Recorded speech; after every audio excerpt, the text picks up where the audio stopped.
if you like set collection, making chains, and cute little puzzles with capybaras, then you want to check out Capybara Crush. Let's take a look at how this game plays.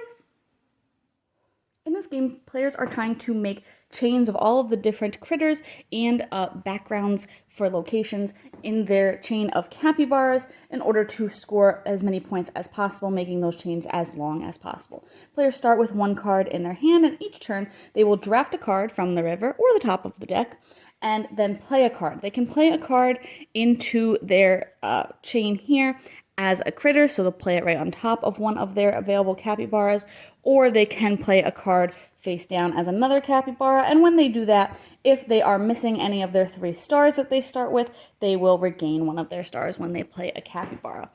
Then players will refill the river for the next player. Play will continue until somebody has 8 capybaras and 8 critters at the beginning of their turn, and then players will score. We'll just set up a couple of cards here and pretend that this was what we were going to score. Players will score for each of their chains, the longest of each one if they have multiple. So in this case, I'd have 4 turtles because they're all a chain. I'd have 2 monkeys because there's a break here. I have 1 chicken because I just have 1 for each of the 2 chains, 1 orange. And I do have 2 goats because as long as the critters are on the same level or only 1 apart, you will score those. And then I have 2 beach backgrounds and 2 of the flower backgrounds there, so I'd score those points.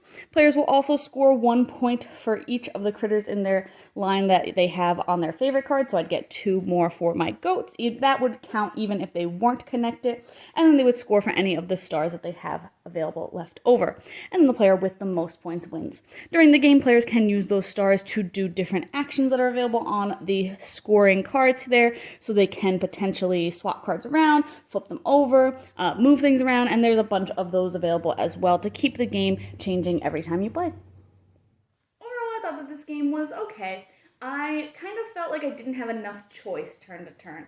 There was a bunch of cards to choose from in the river, and you start with 1 card in your hand, but you'll always only have that one choice of drafting a card, and then you have to play it on top of a capybara or make it into a capybara, and so you only have the 1 card in your hand, the 1 card you draft every turn, and then once you have filled up the capybaras you have no choice but to play it as a capybara. Even if maybe you just got a card that would be perfect for your chain, you have to wait a turn, and you don't have a lot of wiggle room in your hand with just 2 cards to kind of throw one away to make a capybara, since that card won't be something that you're going to add to your chains and score. So I thought that that was a little bit frustrating. I wish I had a little bit more choice, like a hand of 2 cards, so then I'd have a choice of 3 every time I draft one. I think that would kind of give it that wiggle room that it needs to make those decisions a little bit more meaningful. I also thought that the solo game was really difficult. You play against an AI where they have 3 of the favorite cards, and they're scoring a point for each of those every time they draft, and they're drafting 2 cards at a time. So I thought it was really hard to keep up with that. You really have to be very meticulous in using your stars to use those abilities in order to be able to keep pace with how many points they're usually scoring, and paying attention, of course, to what you're drafting so that they're not getting something that will maybe give them 3 points off of their favorite cards.